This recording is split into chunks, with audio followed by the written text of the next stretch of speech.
Hi everyone, today I'm going to be discussing the reading by Geertz. I'm not sure if I'm saying that right, but in the reading, the main focal points of it, we're talking about thick and thin description. Thick description is something that includes like the fact of what the thing is, but it also takes into consideration the social implications of it and the culture surrounding it, whereas a thin description just has the facts, what it objectively means. So in the article, an example of this, Jared's talked about how, say we take two boys and they're both contracting their right eyelids, so like they're going like that. I'm not the best at that, but that's what it's getting at. And basically, one boy has an involuntary twitch and the other one is winking. So if we apply the thick and thin descriptions to the action of the boys, the thin description of it would be that they're both contracting one eyelid. But if you look deeper into it, the article did say that one boy had an involuntary twitch and the other one was winking.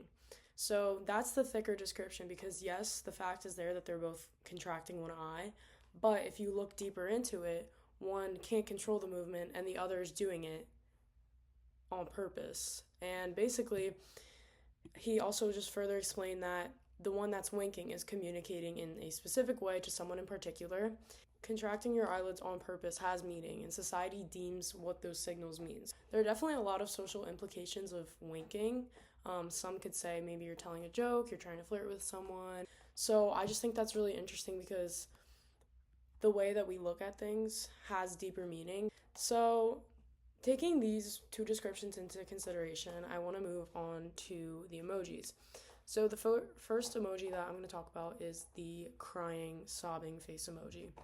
When you take this emoji, everyone can tell that it's someone crying. According to emojipedia.org, the loudly crying face is a yellow face with an open mouth wailing and streams of heavy tears flowing from closed eyes. That's basically the thin description of it. It's someone crying. We can see that.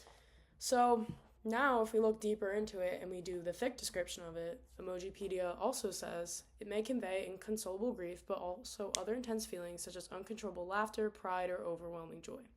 So I just think that's super interesting because I'm definitely a person who uses that emoji to convey like laughter. Like if someone texts me something super funny, like I always use the crying emoji, like saying I'm laughing, crying.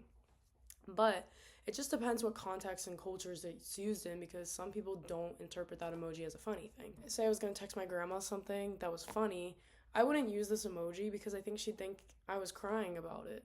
It just depends on the culture and kind of surrounding it, and I do think that social media has definitely kind of changed the description of it. So I think that because on social media it's so widely used as something that's like funny, it kind of shapes the meaning of it. So this now brings me to my next emoji, which is the face with tears of joy, or like the laughing crying emoji. So Emojipedia also says that this emoji is a yellow face with a big grin, uplifted eyebrows, and smiling eyes, each shedding a tear from laughing so hard. So that's the thin description because objectively that's what it is, that's the fact of it. But when we look at it on a deeper level, we can get the thick description. So Emojipedia also says widely used to show something is funny or pleasing.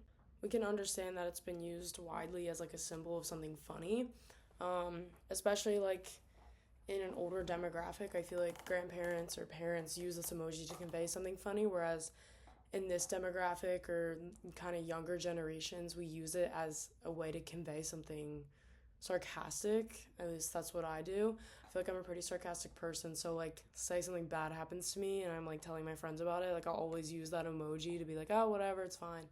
So I think it's really interesting how the cultural significance of this emoji can vary from different age groups. And I think the reading just emphasizes that like when we talk about certain things, it's important to recognize the context surrounding it or the social implications because it varies. And I think it's interesting how an emoji that is objectively a way to convey something funny also has undertones of conveying something sarcastic or being ironic in a sense. And moving on to the last emoji, I picked the one with like the face peeking like this. So back to Emojipedia, they describe it as a yellow face with its hands over its eyes and raised eyebrows. One eye is widely peeking through the fingers. So that's the thin description of it, obviously, because that's objectively what it is. That's what we see when we look at the emoji, and that's how we can describe it. But it also mentions that it can be used to express the duality of wanting to look away from something because it's frightening, disgusting, embarrassing, or not being able to. I think that's super interesting because when I look at it on a deeper level, that's personally not how I interpret this emoji. I kind of see this emoji as like being guilty of something.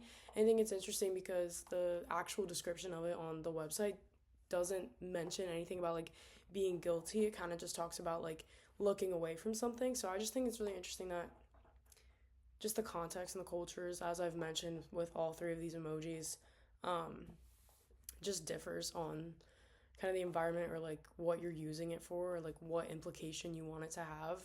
So overall, kind of taking from the reading and also after looking at the emojis, it's kind of easy to conclude that a thin description is just like kind of straightforward, just the facts of what it is, like pretty objective, while a thick description just goes beyond that. It kind of dives into the deeper meaning of a thing, the implications of it, the context, the meaning, the cultural significance. It's important that we just dive into thick descriptions, especially when using emojis, because it just depends what message you're trying to convey.